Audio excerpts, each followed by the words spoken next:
In this video, we are reacting to Cenat is now the most hated streamer now. I read that wrong. What's good, y'all? Welcome back to another video. I know Kai's been going through some things mentally, like he said. I didn't really get around to watching that video or reacting to that video. I don't even think I really watched. I watched a clip for, it was like 30 seconds. And that was about it. I mean, it's not too good of days for the unemployed, man. Not too many videos to watch. Let me know what y'all would like to watch, what y'all would like to see. Subscribe. Your boy just got demonetized. Let's get to the video. She been comment me. What's poppin', y'all? The undeserved hate for Cenat is getting so big now that even other influencers, YouTubers, streamers, whatever you want to call them, are forced to speak on it too. And this individual came out of, I wouldn't call it hiding, but he doesn't really talk too much like that, especially about other people. And that is Clark, also known as OSN, also known. Damn, y'all remember him? I remember him from back in the day. People used to say, bro, you laugh like him. You laugh like him. Why are you trying to laugh like him? I said, I don't laugh like him. I laugh like my damn father. Y'all know the spray bottle. Look. They used to try and say, I laugh like him. I don't laugh like him. He laughed like me. As Oprah's side. And I'm going to play you guys this clip right now. This is exactly why I need to be saying his mental health off. Because he log on to any social media and it's a bunch of that he ain't never done nothing to, hating all day long. Like, I'm having flashbacks of being the littest on Twitter, and it's just so many hating every single day. Like, that shit used to drain the out of me. Like, I'm just trying to understand. Like, I'm not even on some caper shit, but this shit actually be pissing me off. What the did this do to deserve any of this hate? Bro, on my videos, I'm a nobody, and y'all still be up there talking crazy. Just yesterday, someone said yesterday, like, I'm like the worst human ever. Like, go on my page, watch my past like 5 videos, or just go to the comment section of them. Go look at them. Niggas be hating me. Just click off. I ain't got nothing but 4 bands. Get off my shit. What the did he do? I'm trying to understand. Like, please, can someone let me know, what did this do to deserve all this hate? We all got the same 24 hours. He working harder than, and now is upset about it. He changed his whole family life, buy his friends a house. What the have y'all done for anybody? I know y'all ain't do nothing for no kids in Africa. Y'all ain't even done half the good shit he did, and everybody mad at him because he's rich. God forbid that you want to make some clothes or do some new shit. Oh no, you can't do that.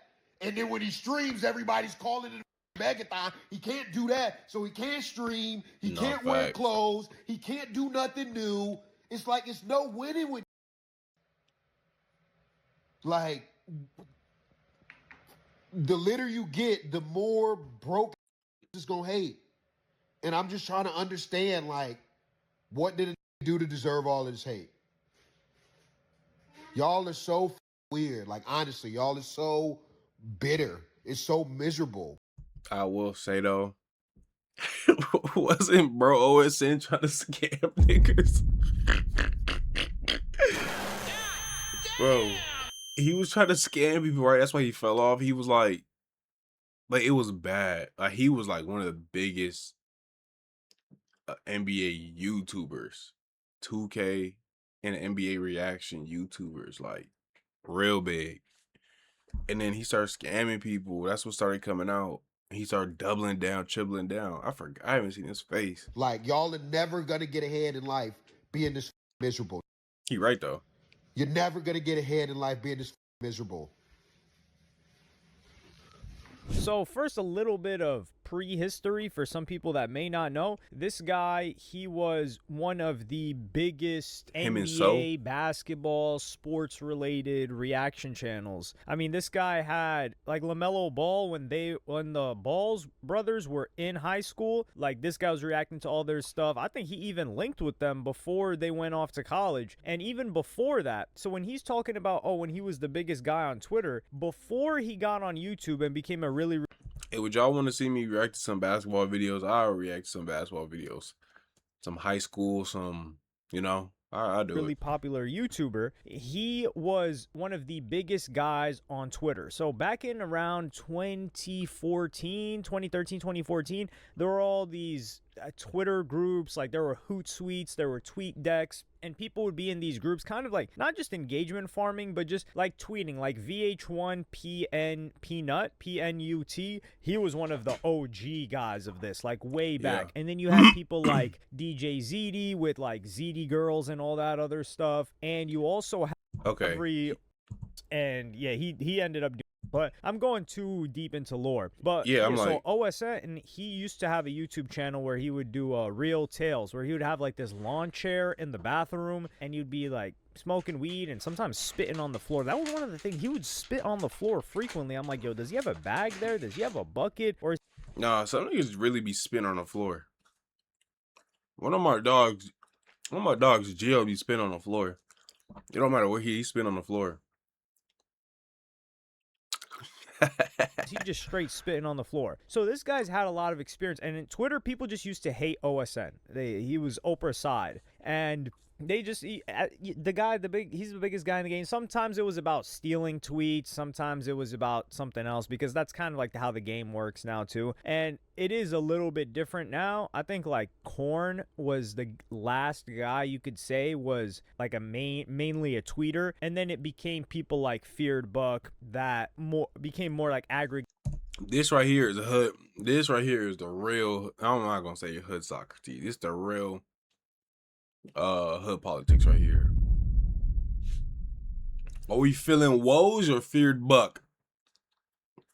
That's really what it is. Left wing, right wing, Feared Buck, or woes. Gators and reposters. Although Dory was like that. I'm going too much into the history. Yeah, jeez, why you but hey, listen, if this isn't what you come here for, you would have already left by now. So Nah, I'm already invested. He might be in his late 20s or 30s now, OSN, and this guy's he's made a pretty penny. Like, last I remember, this guy was buying Rolls Royces and Ferraris. So he's looking at it like, yo, why does everybody hate Kaicenat so much? And he's right, that the litter you get, the more people hate, not just broke people. Well, I think it's mostly broke people that are hating on Kaicenat. But Kaicenat's not even like a flexing type of character. You don't see him with iced out chains. You don't see him with bezels. You don't see him I mean, you do. Flexing money. None of that. He's really just putting people on. And DDG even replied to this and said, cooking. And then, of course, some people are hating on DDG in the replies for no reason at all. I thought it was his own community, but it doesn't seem to be his own community. And Sneeko was one of the first people to call this out several weeks ago. And I keep in mind, he has had his own back and forths with... Sneeko had always been like this? Kaicenat. He's seen Kaicenat's come up because you can see he must be what he think about in there. That's why he's so creative. Old videos like the original AMP house of him, and I mean the infamous self-report of the cucking situation happened at the AMP house when he was shooting the podcast with Agent, who was part of Playback with Low at the time. So even Sneeko a couple of weeks ago, early December, was like, yo, why does everybody hate Kaicenat right now? And I'm gonna play you guys that clip right now. Kai gets too much hate, actually, and it is the result of being famous and everybody wanted to tear you down. You could see that it's affected him mentally. And actually, I like the way that Kai was presenting himself at the Stream Awards. He's been gone for a long time, but I like the way he's handling himself. It's more mature. He seems more zen. I don't know if you're able to tell that. Like, I liked his reaction to being called Diddy, just like that face. I like what he was saying in his speeches. But at the same time, I think a major reason that he's been gone for so long is because, bro, the hate is ramped up so much towards him. And I think a lot of it is unjustified. A lot of it it became a trend and a meme So this is it's not normal for anybody to have to deal with that. And obviously, I'm not trying to like pull out the violin for a rich famous, successful, but he's gonna be in this game for a long time. He's gonna be in this industry for a long time. I want to see him thrive. So it's cool to see. I feel like, because I'm stop pausing because some of y'all be like, yo, you pause every 2 minutes. This is my channel, nigga. But I'll take your advice today. I feel like he is more zen, and we said that when we were reacting to like the streamer situation and stuff. That's like he didn't respond to it, But at the same time, it must be annoying as hell just coming out of nowhere. Say something happened with Tyler and what's it called? You see how what's her name? Jordan put Kai in it and said not even Kaicenat. Why are you saying my name? They just throw his name in everything. And some people like, you like Kai, you giving Kai too much bail. I do like Kai, and I am giving him too much bail. Come on. I'm not saying he's perfect, but I'm saying like you gotta be realistic with if somebody's getting thrown in, like say your family, your siblings are arguing and they say your name. I wasn't even here. I didn't do nothing that you guys are talking about. Why you throw my name in it? That's how it is with Kai. It just be like, bro, why are you now it's going, you know what I mean? It's just you can see there's a shift in his perspective. And I think for me, when I saw this coming, but the first time I would say where I was even appalled at the level of hate Kaicenat was getting was when they were calling his subathon a quote begathon. Like he's on stream asking people for subs. And this is why people only use this for a way to hate, because when you see a street performer that's playing violin, playing the accordion, playing whatever, a dancer, and they're asking for money, or they have a table out, or not a table, but they usually have the instruments case or a bucket or something where you can throw money inside. Right. Do we call them beggars? No, we do not call them beggars. And I put 20 mil into this production. I need to make some returns. I gotta make some returns. This for the family at this point. I'm down 4 mil. What are you down? 5 beans. Man, if you don't donate, I'm not doing this for free. Jordan don't like you niggas. Well, I gotta like you niggas. they're not beggars. Nah, a beggar is somebody that's going up to you asking you for bread, or just sitting there, maybe like has a sign out, something like that. This person is performing, maybe they're singing, maybe they're doing whatever, and they're asking, hey, if you like this, you can throw some money in, and people will throw some money in. That's the same thing Kaicenat is doing. Kaicenat, well, the goal was to hit a certain sub, and like I said before, and this is not contradictory if you've got half a brain. The subathon used to be, hey, how long can you guys keep this timer running?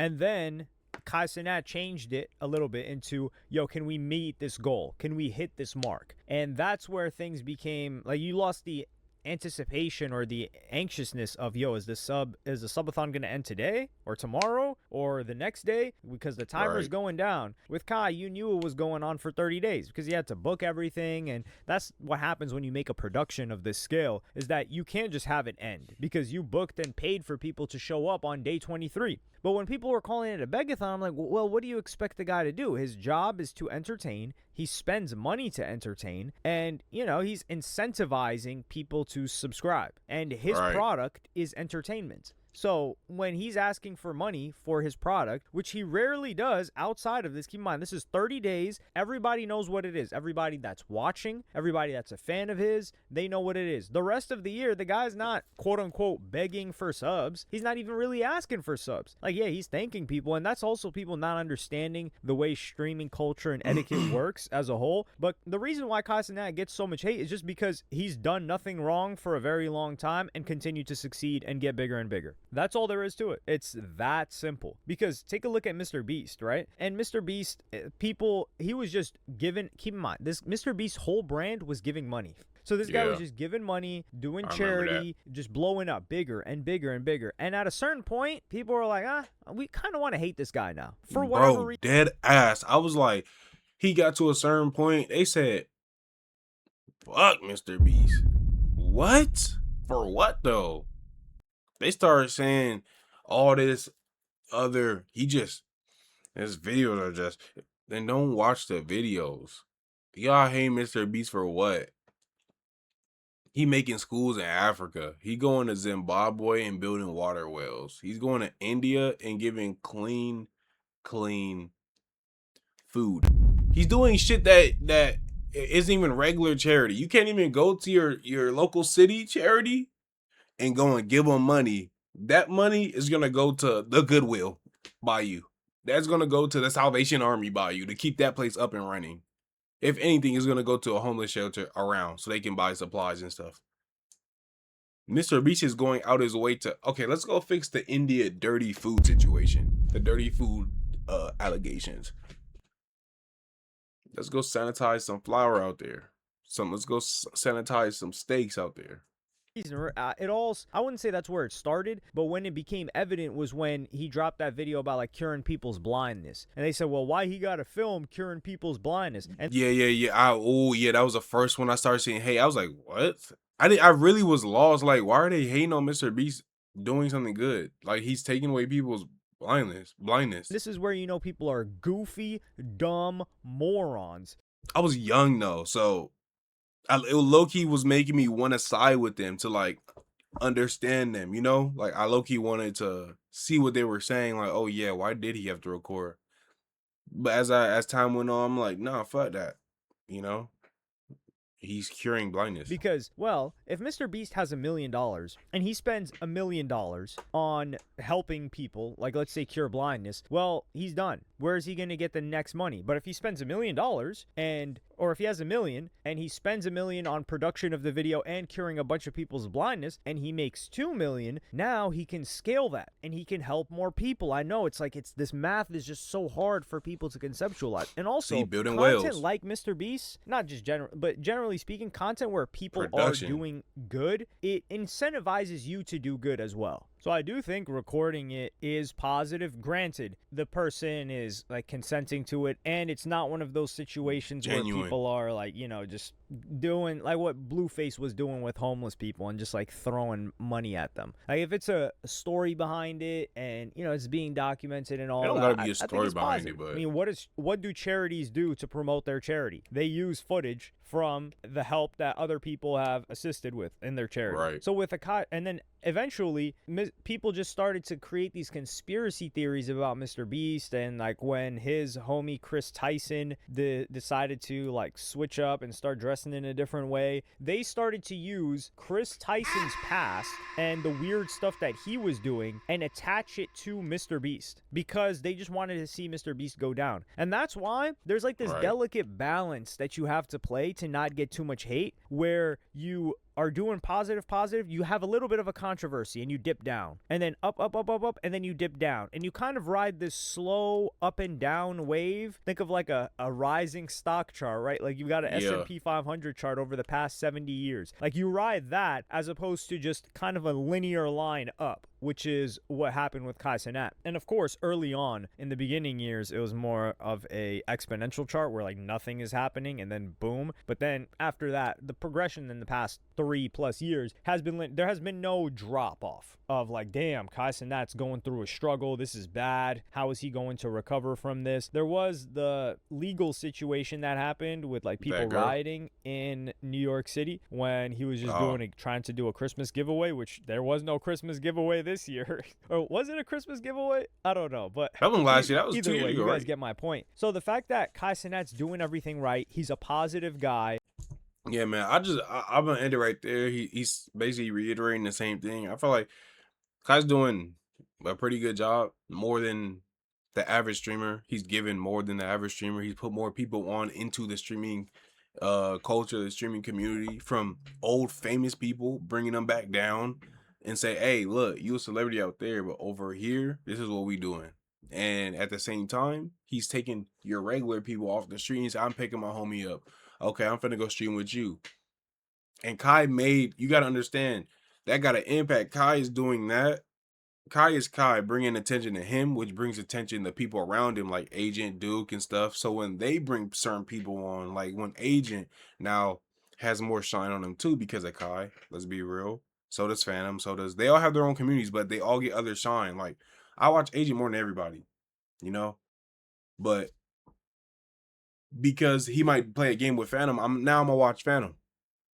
So if Phantom brings a friend on, now I'm gonna see his friend and be like, oh, they stream too. Oh, you know what I mean? And that's how you get indulged into this world. But it's a good thing. He's done a lot. Now, if it's something he really got to cook him for, then we really got to cook his ass, right? We really got to pack him up. But isn't it for so far? He hasn't been packed up yet. He don't have to be packed up. Neither is Mr. Beast. Get off this nigga. But anyways, appreciate y'all for watching. Like, comment, share, subscribe. I'm gonna see you on the next one. Unemployed news. I'm gone.